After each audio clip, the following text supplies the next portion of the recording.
ಮೊದಲಿಗೆ ತಾಯಿ ಭಾರತ ಮಾತೆಗೆ ನನ್ನ ನಮನಗಳನ್ನು ತಿಳಿಸುತ್ತಾ, ಶ್ರೀ ಸುತ್ತೂರು ಗುರು ಪರಂಪರೆಗೆ ನಮನಗಳನ್ನು ತಿಳಿಸುತ್ತಾ, ವೇದಿಕೆ ಮೇಲಿರುವ ಎಲ್ಲ ಗಣ್ಯರಿಗೂ ಮತ್ತು ಎಲ್ಲ ಗುರುಗಳಿಗೂ ಮತ್ತು ಎಲ್ಲ ಮಿತ್ರರಿಗೂ 80ನೇ ಸ್ವಾತಂತ್ರ್ಯ ದಿನಾಚರಣೆಯ ಶುಭಾಶಯಗಳು. ಇಂದು ನಮ್ಮ ದೇಶವು ಅಮೃತ ಮಹೋತ್ಸವವನ್ನು ದಾಟಿ ಅಭಿವೃದ್ಧತೆ ಜಡಿತಿರುವ ಶುಭ ದಿನ. ಬ್ರಿಟಿಷರ ದಾಸದಿಂದ ನಮಗೆ ವಿಮುಕ್ತಿ ದೊರಕಿಸಿಕೊಂಡವರು ಮಹಾತ್ಮ ಗಾಂಧೀಜಿ, ಭಗತ್ ಸಿಂಗ್, ಸುಭಾಷ್ ಚಂದ್ರ ಬೋಸ್ ಸೇರಿದಂತೆ ಅಸಂಖ್ಯಾತ ವೀರರು ತಮ್ಮ ಪ್ರಾಣವನ್ನೇ ತ್ಯಾಗ ಮಾಡಿದರೆ ತ್ಯಾಗ ಬಲಿದಾನ ಮತ್ತು ಹೋರಾಟದ ಫಲವಾಗಿ ನಾವೆಲ್ಲರೂ ನಮ್ಮ ದೇಶವು ವೈವಿಧ್ಯತೆಯಲ್ಲಿ ಏಕತೆಯನ್ನು ಹೊಂದಿರುವ ರಾಷ್ಟ್ರ. ಇಲ್ಲಿ ಎಲ್ಲ ಧರ್ಮ, ಜಾತಿ ಮತ್ತು ಭಾಷೆಯ ಜನರು ಒಟ್ಟಾಗಿ ಬಾಳುತ್ತಿದ್ದಾರೆ. ಇದಕ್ಕೆ ನಾನೇ ಒಂದು ಉದಾಹರಣೆ. ಭಾರತದಲ್ಲಿ ಎಷ್ಟರ ಮಟ್ಟಿಗೆ ವೈವಿಧ್ಯತೆಯಲ್ಲಿ ಏಕತೆ ಇದೆ ಎಂದರೆ ವರ್ಣಿಸಲು ಅಸಾಧ್ಯ. ನಾನು ಹುಟ್ಟಿದ್ದು ದೂರದ ಮಣಿಪುರದಲ್ಲಿ. ನನ್ನ ಸಂಸ್ಕೃತಿ ಬೇರೆ, ನನ್ನ ಬಣ್ಣ, ಜಾತಿ ಬೇರೆ.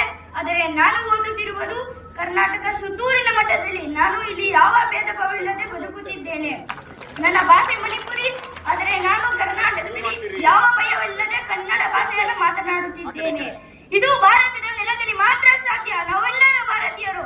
ಹೃದಯ ಹಾಗೂ ಮನಸ್ಸಿನಿಂದ ನಾವೆಲ್ಲರೂ ಒಂದಾಗೋಣ. ನಮ್ಮ ದೇಶ ಹೆಮ್ಮೆ ಪಡುವಂತೆ ಮೊದಲು ನಾವೆಲ್ಲರೂ ಒಟ್ಟಾಗಿ ಕೆಲಸ ಮಾಡೋಣ.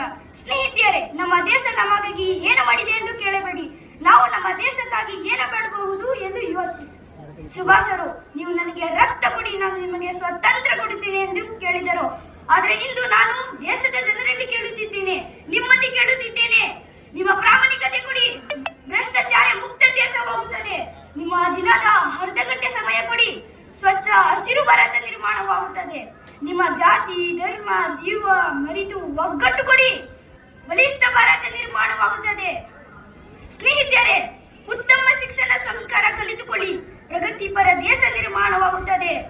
ಕುದಿಯದ ರಕ್ತ ರಕ್ತವೇ ಅಲ್ಲ, ಕುದಿಯದ ರಕ್ತ ರಕ್ತವೇ ಅಲ್ಲ, ಮಿಡಿಯದ ಹೃದಯ ಹೃದಯವೇ ಅಲ್ಲ, ಮಿಡಿಯದ ಹೃದಯ ಹೃದಯವೇ ಅಲ್ಲ.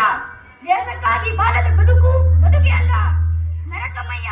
ಏಕೆಂದರೆ ಭಾರತ ಮಾತೆ ಕೇವಲ ಭೂಮಿ ಅಲ್ಲ, ನಾವೆಲ್ಲರನ್ನು ಸಲುಹುವ ತಾಯಿ.